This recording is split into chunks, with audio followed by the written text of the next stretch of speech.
வணக்கம். தமிழகம், புதுவை மற்றும் காரைக்கால் பகுதிகளுக்கான தினசரி வானிலை அறிக்கை. இன்று தமிழகத்தில் ஓரிரு இடங்களில் மழை பெய்துள்ளது.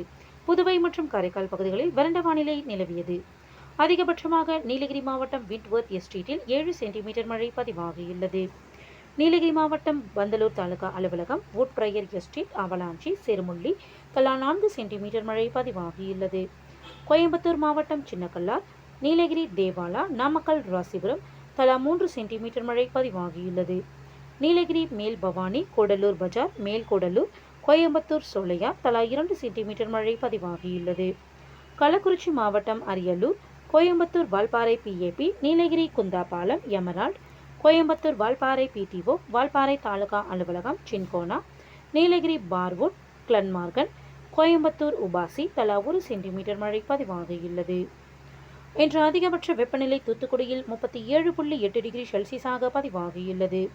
குறைந்தபட்ச வெப்பநிலை நாமக்கல்லில் 19 டிகிரி செல்சியஸாக பதிவாகியுள்ளது.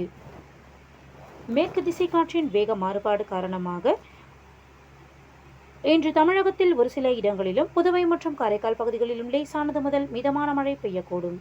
நாளை தமிழகத்தில் ஒரு சில இடங்களிலும் புதுவை மற்றும் காரைக்கால் பகுதிகளிலும் இடி மற்றும் மின்னலுடன் கூடிய லேசானது முதல் மிதமான மழை பெய்யக்கூடும். ஜூலை 4 முதல் 6ஆம் தேதி வரை தமிழகத்தில் ஒரு சில இடங்களிலும் புதுவை மற்றும் காரைக்கால் பகுதிகளிலும் லேசானது முதல் மிதமான மழை பெய்யக்கூடும். சென்னையை பொறுத்தவரை அடுத்த 48 மணி நேரத்திற்கு வானம் ஓரளவு மேகமூட்டத்துடன் காணப்படும். நகரின் ஒரு சில பகுதிகளில் இடி மற்றும் மின்னலுடன் கூடிய லேசானது முதல் மிதமான மழை பெய்ய வாய்ப்புள்ளது. அதிகபட்ச வெப்பநிலை 36 டிகிரியிலிருந்து 37 டிகிரி செல்சியஸை ஒட்டியும், குறைந்தபட்ச வெப்பநிலை 27 டிகிரியிலிருந்து 28 டிகிரி செல்சியஸை ஒட்டியும் இருக்கக்கூடும். மீனவர்களுக்கான எச்சரிக்கை. தமிழக கடலோர பகுதிகள்.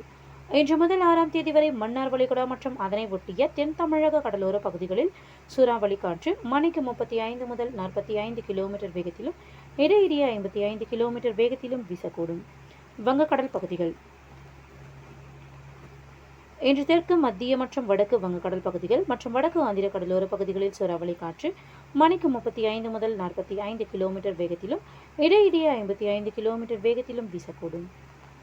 நாளை தெற்கு, மத்திய மற்றும் அதனை ஒட்டிய வடக்கு வங்கக்கடல் பகுதிகள் மற்றும் வடக்கு ஆந்திர கடலோர பகுதிகளில் சூறாவளி காற்று மணிக்கு 35 முதல் 45 கிலோமீட்டர் வேகத்திலும், இடையிடையே 55 கிலோமீட்டர் வேகத்திலும் வீசக்கூடும்.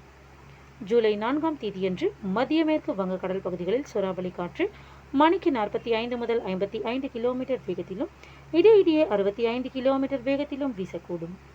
தென்மேற்கு வங்கக்கடல், தென்கிழக்கு வங்கக்கடலின் வடக்கு பகுதிகள், மத்திய மற்றும் அதனை ஒட்டிய வடமேற்கு வங்கக்கடல் பகுதிகள் மற்றும் வடக்கு ஆந்திர கடலோர பகுதிகளில் சூறாவளி காற்று மணிக்கு 35 முதல் 45 கிலோமீட்டர் வேகத்திலும், இடையிடையே 55 கிலோமீட்டர் வேகத்திலும் வீசக்கூடும். அரபிக்கடல் பகுதிகள். இன்று மத்திய அரபிக்கடல் பகுதிகளில் சூறாவளி காற்று மணிக்கு 45 முதல் 55 கிலோமீட்டர் வேகத்திலும், இடையிடையே 65 கிலோமீட்டர் வேகத்திலும் வீசக்கூடும். லட்சத்தீவு பகுதிகள். கேரளா, கர்நாடக கடலோர பகுதிகள், தென்கிழக்கு அரபிக்கடலின் வடக்கு பகுதிகளில் சூறாவளி காற்று மணிக்கு 35 முதல் 45 கிலோமீட்டர் வேகத்திலும், இடையிடையே 55 கிலோமீட்டர் வேகத்திலும் வீசக்கூடும்.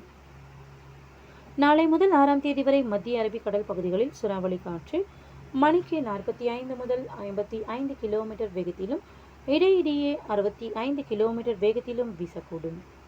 தென்கிழக்கு அரபிக்கடலின் வடக்கு பகுதிகளில் சூறாவளி காற்று மணிக்கு 35 முதல் 45 கிலோமீட்டர் வேகத்திலும், இடையிடையே 55 கிலோமீட்டர் வேகத்திலும் வீசக்கூடும். மேற்குறிப்பிட்ட நாட்களில் மீனவர்கள் இப்பகுதிகளுக்கு செல்ல வேண்டாம் என்று வானிலை ஆய்வு மையம் தெரிவித்துள்ளது. நன்றி.